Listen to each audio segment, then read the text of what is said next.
একটা লম্বা ছুটি নিয়ে আবার চলে আসলাম আমার ছোটোখাটো কিছু জীবনের মুহূর্তগুলো তোমাদের সাথে শেয়ার করতে।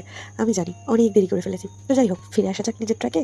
আমি আর আকাশ কিছুদিন আগে গেছিলাম বড় বাজারে একটু ঘোরাঘুরি করতে, ছোট্টখাট্টো কয়েকটা জিনিস কেনাকাটার ছিল। দরকারি সেই জিনিসগুলো কিনে আমরা চলে আসলাম শিয়ালদায় রূপলা ব্রাদার্সে কিছু খাওয়া দাওয়া করার জন্য। তো ভীষণ খিদে পেয়েছিল আর আমরা অর্ডার করেছিলাম দুটো মশালা ধোসা। তারপর ধোসা যতক্ষণ আসছিল ততক্ষণ আমরা নিজেদের ফ্রন্ট ক্যামেরা ওপেন করে একটু ফ্লেক্স করছিলাম, বিকজ আমাদের কোনো কাজ নেই। তারপর একটা এসেছিল যেটা নিয়ে আকাশ বললো না এটা আমি খাবো, কারণ ও ভাবছিল ওর ভীষণ খিদে পেয়ে গেছে, যেটা হয়তো নয়, কারণ ওর মুখ কোনো না কোনোভাবে কিছু না কিছুভাবে চলতেই থাকে সারাক্ষণ। তারপর ফাইনালি দুটো চলে এলো আর আমি সাম্বারটা টেস্ট করছিলাম, যেটা খুবই টেস্টি লেগেছিল আমার আর আমাকে দেখার পর আকাশও। তারপর আমি ধোসাটা টেস্ট করলাম আর এটাও ভীষণই ভালো ছিল। I don't know Y, but আমি না পুরো সাম্বারটা কোনোদিনই শেষ করে আসতে পারি না। তো আমি ধোসাটা খেয়ে নিয়ে তারপরে সাম্বারটা আকাশকে দিয়ে দিয়েছিলাম, বিকজ আমার কোনো রকম ভাবে ওটা পুরোটা কমপ্লিট করার ক্ষমতা ছিল না। তারপর বিল পেমেন্ট করে আমরা চলে আসলাম শিয়ালদায়। সেদিন কোনো একটা ছুটি থাকার কারণে ভিড়টা বেশ কমই ছিল, মানে যতটা ভিড় থাকে অফিস টাইমে আমরা কিন্তু এসেছিলাম পুরোপুরি অফিস টাইমে, সেরকম ভিড় তখন ছিল না।